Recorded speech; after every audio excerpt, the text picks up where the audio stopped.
Good to be with you again tonight. Tonight I thought we would cover an interesting thing. I mentioned in one of our last videos that one of the grocery stores has been willing to give us a lot of their produce that they've taken off the shelf. It's actually very nice produce, but it's not as pleasing to the eye in the supermarket, and so it goes to a food bank, or they'll give us some, and certainly we don't need as much as food bank does.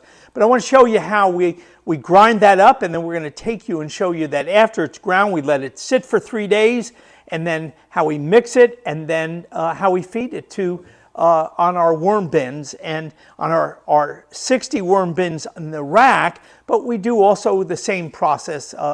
We'll feed it to the African night crawlers and to the reds in the other bins.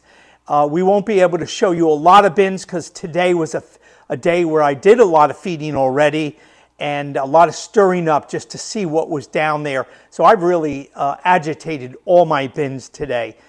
Just every now and then I want to know what's going on with the overall group. We get approximately 3 boxes twice a week from the grocery store, and this is how it comes.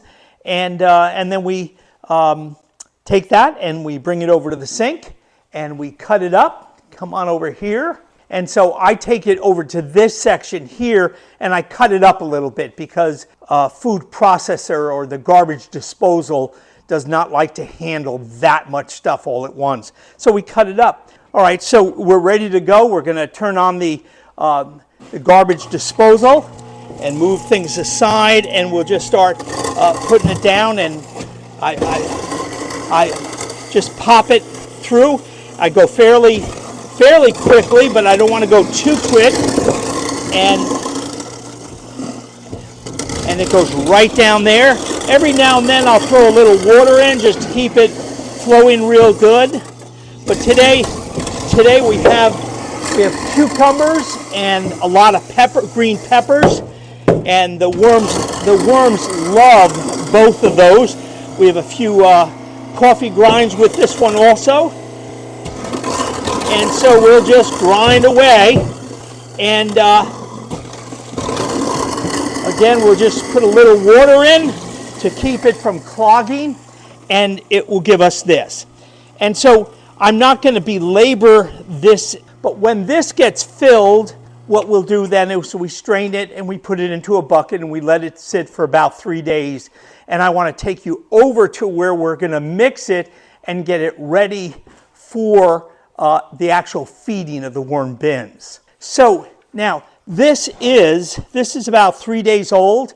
I used some of it today to mix and to do some feeding of the worms, but I saved this for tonight to show you guys how I do it.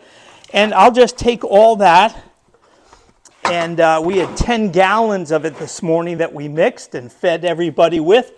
And it's pretty watery, as you can see, and I'm the one that controls the water because I can strain it and eliminate water and or keep it liquidy. But I like to have a lot of liquid in.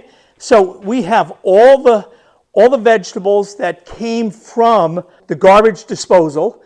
We let it sit for 3 days. We brought it over here. So that's the veggies, and I'll just spread some compost out here.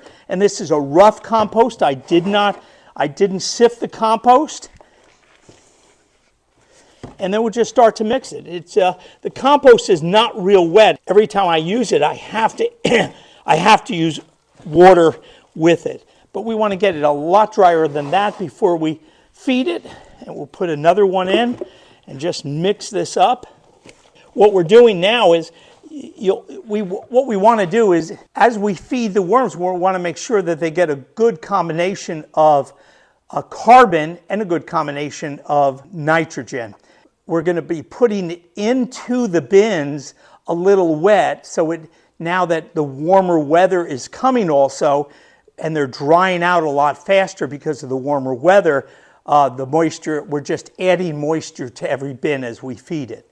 So we're going to go ahead and put one more half gallon in, and we'll just mix it up real good. And the worms love it. They smell the food. They enjoy meat going right into it. I did it today with all my bins, and so I'm not going to be able to show you how they're responding to it, but there's a major response. They love it, and I'll show you how we do it. Now, what I did is at this point, I went ahead and I added food, Captain Matt's worm chow, to it and fed it in the big bin here. And I came back the second day and there was a line of worms around the food on the edges of the bin, and I went and touched the food and realized, oh, the food really got hot. And they had plenty of space to get away from the heat. So what we're going to do today is, as we feed, we're going to go ahead and we're not going to mix the worm chow with it. We're going to place the worm chow on afterwards. So I pulled a bin that's red that I did not feed today, and we'll take this top off. I sifted this bin and gave it all new bedding. And so now what we're going to do is, here's how I'm feeding my bins. I'll take this and I'll just sprinkle it around. And by sprinkling it, what happens is we're not leaving it in a pile which would allow it to heat up, but we're just sprinkling it all over the place and leaving a lot of space there.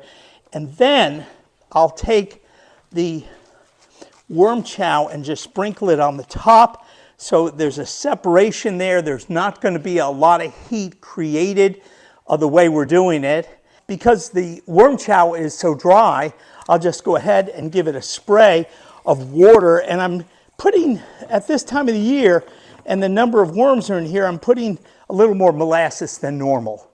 And so because we're at the fattening up stage, getting ready for folks to come and buy our worms, so we're looking to fatten them up a whole bunch. But so then we'll put this away, we'll put our cover on it here, and I'll check this, give them a day or so with this because it's fairly new since I stirred them up, put new bedding in. But now we put the food on top, we've given them the worm chow, we'll close it up, and I'll check with them in 2 days. And 2 days from now, I expect them to be a few hundred of them on top, gnawing and going to town on this. So put this baby up in its rack and see you in a day or so. It's really interesting because so much of the food that we're using now is free because we've gone to the market and asked for it. And so I'm cutting back to a certain degree on the worm chow with that. So far, so good. We've been doing it for 3 or 4 weeks now. Everything's been very successful. I certainly would encourage you to go knock on your grocer's door and let them know that you're a local worm farmer and that you're looking for some of the discarded vegetables and fruit that you can feed to your worms. So worm people, I hope this has been helpful to you. And Captain Matt here signing out. God bless you and see you real soon. Subscribe now and then head over to wormpeople.com to jumpstart your worm farming journey.